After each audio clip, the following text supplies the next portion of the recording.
పూర్తి వివరాలకు చదవండి రేపటి అక్షర శిల్పం దినపత్రికలో.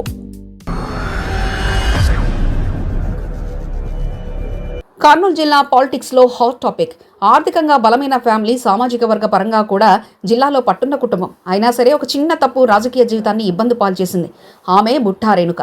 2014 ఎన్నికలకు ముందు బుట్టా రేణుక ఎవరో తెలియదు. ఈ ప్రాంతంలో కొందరికే పరిచయం. అయితే వైసీపీ అధినేత వైఎస్ జగన్ 2014లో కర్నూలు ఎంపీ టికెట్ ఇచ్చారు. దీంతో ఆమె తొలిసారి పార్లమెంట్ గడప తొక్కారు. అయితే ఆ ఎన్నికల్లో వైసీపీ అధికారంలోకి రాకపోవడంతో మనసు టీడీపీ వైపుకు మళ్లింది. దీంతో బుట్టా రేణుక వైసీపీ ఎంపీ పదవికి రాజీనామా చేయకుండానే టీడీపీకి మద్దతుదారుగా కొనసాగారు. దీంతో ఆమెను 2019 ఎన్నికల్లో పక్కన పెట్టింది. కానీ తాను పార్టీ మారినా టీడీపీ 2019 ఎన్నికల్లో టికెట్ ఇవ్వలేదు. అదే సమయంలో రాష్ట్రంలో వైసీపీ అధికారంలో రావడంతో బుట్టా రేణుక మరోసారి మనసు మార్చుకున్నారు. తిరిగి వైసీపీలోకి చేరారు. అయితే ఈసారి ఎమ్మిగనూరు అసెంబ్లీ టికెట్ను ఆశించారు. అనుకున్నట్టుగానే బుట్టా రేణుకకు 2024 ఎన్నికల్లో ఎమ్మిగనూరు టికెట్ లభించింది.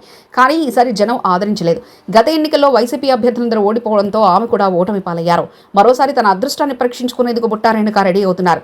మరి ఈసారి ఎన్నికల్లోనూ ఎమ్మిగనూరు నుంచి పోటీ చేయాలని భావించి అక్కడే ఎక్కువగా తిరుగుతూ ప్రజల్లో ఉంటూ మమేకమై వారి సమస్యలను అడ్రస్ చేసుకున్నారు. బుట్టా రేణుక కుర్మ సామాజిక వర్గానికి చెందిన ఆమె మొత్తం 300 కోట్ల పైగా ఆస్తులు కలిగి ఉన్నారు. మొన్నటి ఎన్నికల్లో ఓటమి పాలై జనం ఆదరణ పొందలేకపోయారు. కానీ కూటమి ప్రభుత్వం ప్రస్తుతం అసంతృప్తి ఎక్కువగా ఉందని భావించి బుట్టా రేణుక తిరిగి నియోజకవర్గంలోనే కాదు పార్టీలోనూ యాక్టివ్గా మారారు. ఈసారి కూడా ఎమ్మిగనూరు నియోజకవర్గం టికెట్ తనకే ఇవ్వాలని గట్టిగా ప్రయత్నిస్తున్నారు. మరోవైపు ప్రస్తుతం ఎమ్మిగనూరు టీడీపీలో అసంతృప్తులు ఎక్కువగా కావడంతో ఎమ్మెల్యేకు ప్రధాన నేతలకు మధ్య గ్యాప్ పెరగడంతో వారిని ఆకట్టుకునేందుకు ప్రయత్నిస్తున్నారు.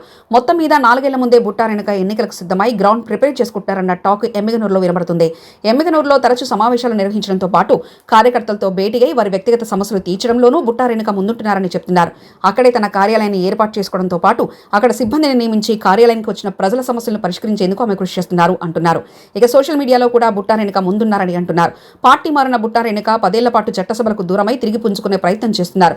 మరి బుట్టా రేణుకకు ఈసారి టికెట్ వస్తుందా రాదా అని పక్కన పెడితే ఆమె 4 ఏళ్ల ముందు నుంచే ప్రయత్నాలు మొదలుపెట్టడం కర్నూలు జిల్లా పాలిటిక్స్ లో హాట్ టాపిక్ గా మారింది.